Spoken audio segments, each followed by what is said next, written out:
Hi, this is Gabrielle Lichterman, founder of Hormonology and creator of the Hormone Horoscope.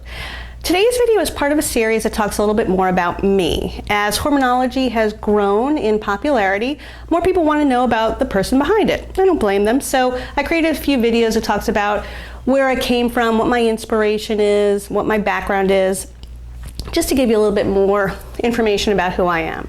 So today's video is going to talk a little bit about how I grew up, where I came from, and the trajectory of my career.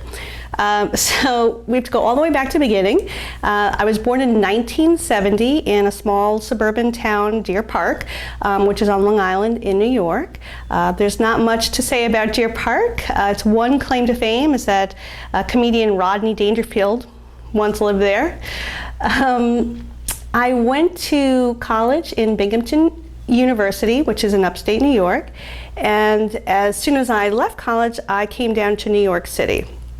Now, I'm a fifth generation New Yorker. My family has lived in Brooklyn, New York since the very, very early 1900s, so it wasn't really a big deal to move to New York City. I know when people say, oh, I moved to the city, it's a big deal, but really my family had lived in the city for nearly 100 years by the time I'd gotten there. So it was just, honestly, it was really something just very normal to do. And I loved it. I love New York City.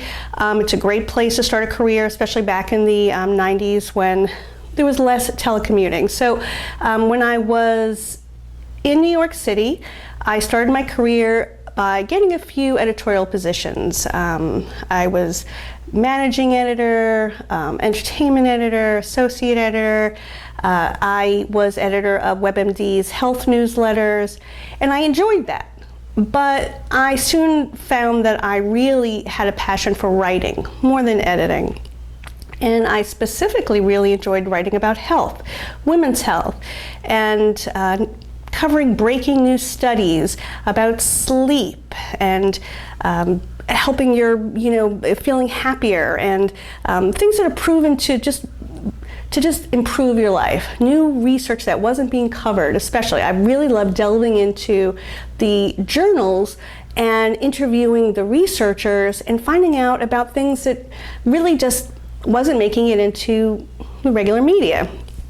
So I became a full-time freelance health journalist, and I've been doing that for about, over 20 years now, and I love it. I absolutely love it. And so when I discovered hormonology, when I started researching all these hormone studies in 1999, it was a real natural part of what I was already doing as a women's health journalist, and really was just probably just a normal thing for me. When I introduced it to the world, it seemed new and wild and amazing, but I had already had this very long background of knowing that there's a lot of research out there that can help people that they're just not aware of. And that's really my job. I'm a conduit. I'm a bridge.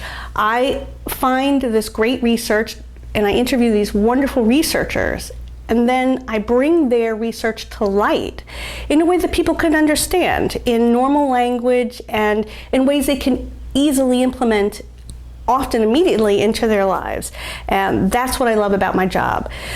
So that's why I use hormonology to help people improve their lives, to live in sync with their cycle, to know the best days, when energy is going to be high or energy is going to be low, or their libido is going to be high or their libido is going to be low, when hunger is going to kick in, etc.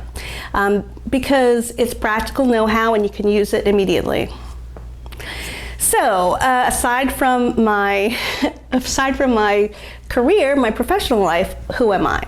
Well, I'm somebody who has a few varied interests. I love photography.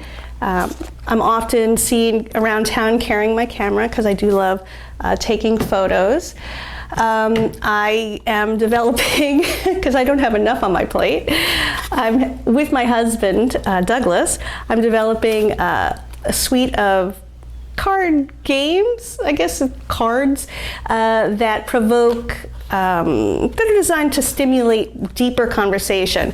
My husband and I have a meetup group, a salon, which is patterned after the salons of the 18 and 1900s, where people would come and gather and talk about deeper issues, politics, art, society, but we discuss things that are a little bit more, focused on today, technology, healthcare, etc. And these cards help do that. So what else do I like? Oh, I love the Tampa Bay Rays. Raise up. I love to bake. Okay, I'm gonna cop to this. I am a health journalist, longtime health journalist, and I love to tell people how to exercise and eat right to improve their health. But I have to admit, my favorite food group is cake. I love cake. Any type of cake, vanilla cake, chocolate cake, cupcakes, mini cupcakes, pancakes, donuts, which are basically just a round cake, right? So yeah, I love cake. And my favorite cake of all is my own angel food cake. Is that not a work of beauty? I love it. I can whip up an angel food cake like that, and I love it. Oh, it's so good, right? Don't you just want a piece? So those are my interests, and a couple of interesting things about me. I'm a twin. I have a twin sister, Danielle. I also have a wonderful older sister, Jamie. And one other interesting thing, sort of about me, kind of related, my grandmother, Sylvia, was a speechwriter for former First Lady Eleanor Roosevelt. So those are interesting things. I come from a long line of writers. Well, I hope this rounds out your image of me. You get a little bit more information about who I am, and this helps you understand where I'm coming from when I, espouse hormonology and ask you to share hormonology too. So thank you so much for watching. I appreciate it. Till next time.